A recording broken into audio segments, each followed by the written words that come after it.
Bale, wala naman yung standard na yan. Kahit nga di nagtuturo araw-araw, araw 2 times. Basta magaling, kayang makakuha ng 7 dyan sa CO na yan. Kagising ko lang, oh. Pero sige, sagutin natin ito. Number 1, sagutin ko muna ng tanong. Paano po ba nalalamang magaling kung hindi naman pala nagtuturo? Iko kasi po yun magets. Hindi nagtuturo araw-araw basta magaling. Paano gumagaling yun? Hindi nga nagtuturo. Okay.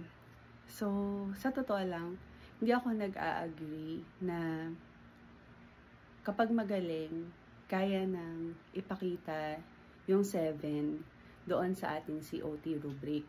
Actually, mahirap siya talaga i-achieve. Kahit nga, nag-practice ka na eh. Minsan, level 5 pa lang, mahirap nang i-achieve.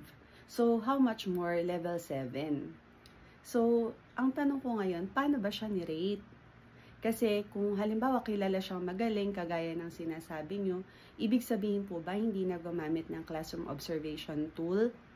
Hindi po siya ginamitan ng rubric, nag-7 na lang po ng nag-7 dahil kilala naman siyang magaling? Kung hindi po gumamit ng COT rubric, hindi po yun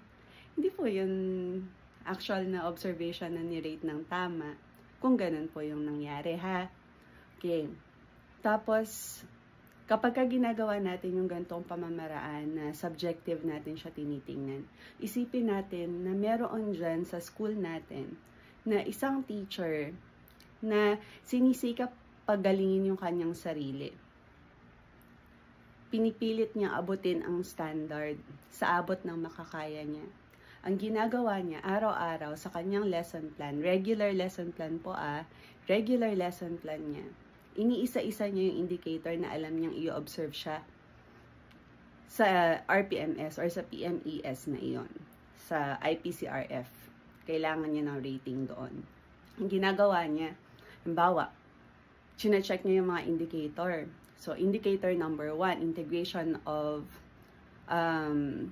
content within and across, content knowledge within and across curriculum teaching areas. So, kung gusto niyang maka-achieve ng mataas na level para dito sa indicator na ito, ang ginagawa niya, pinapractice niya yung sarili niya. Gumagawa siya ng lesson plan araw-araw on regular school days. Titingnan niya, halimbawa ngayong week na to, sasabihin niya, sige, magpe-prepare muna ako para sa indicator 1. Tatry ko kung paano ko mai-integrate within and across curriculum teaching areas every day. So, araw-araw na ginawa ni Lord, siya ay nagpa-practice. Sinusubukan niya i-integrate ang content knowledge within and across curriculum teaching areas. So, this week, ganun yung ginawa niya. The following week, sabi niya, siguro parang okay na ako dito sa indicator na to. Punta naman ako sa pangalawang indicator, literacy and numeracy. Okay. So, dito pala, sa indicator number 2, kaka-practice niya araw-araw, nakita niya na ang level 7 pala ay critical literacy and or critical numeracy. So, akala ng iba, kahit literacy or numeracy lang, pwede na. Pero siya, dahil tiningnan niyang mabuti yung classroom observation tool, nakita niya na yung level 6 pala, literacy and numeracy na. Bakit itong 7, critical numeracy and or critical numeracy? Bakit ganon? Kasi, na-realize niya, magkaiba pala yung literacy at saka yung critical literacy. Magkaiba rin pala yung numeracy at yung critical numeracy. So, yun yung ginagawa niya sa kanyang pagtuturo. Tinitingnan niya kung paano niya mai-integrate yung indicator 2 sa kanyang lesson. Hanggang sa susunod, indicator 3 naman, susunod, indicator 4 naman. Pinapahusay niya ang kanyang sarili base doon sa classroom observation tool. Tinitingnan niya kung paano niya yun ma-achieve.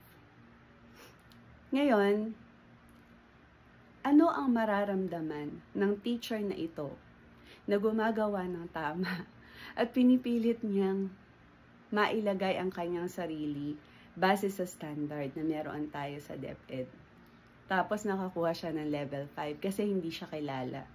Tapos yung kilala mo na sinasabing magaling na teacher, nakakuha ng level 7 kahit hindi naman talaga siya tumingin sa classroom observation tool.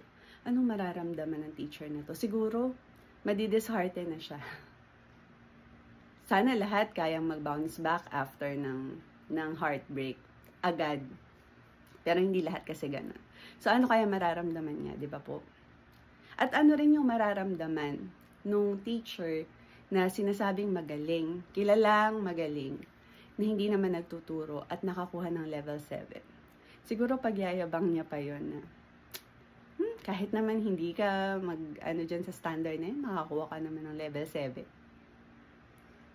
Okay, hindi porke nakita natin ng isang beses ang classroom observation tool, ibig sabihin, alam na natin kung anong nilalaman ito. Ang haba ng panahon na ginugol ng team ni Dr. Hoxon para aralin ang ating classroom observation tool. Ikaw isang araw mo lang tiningnan.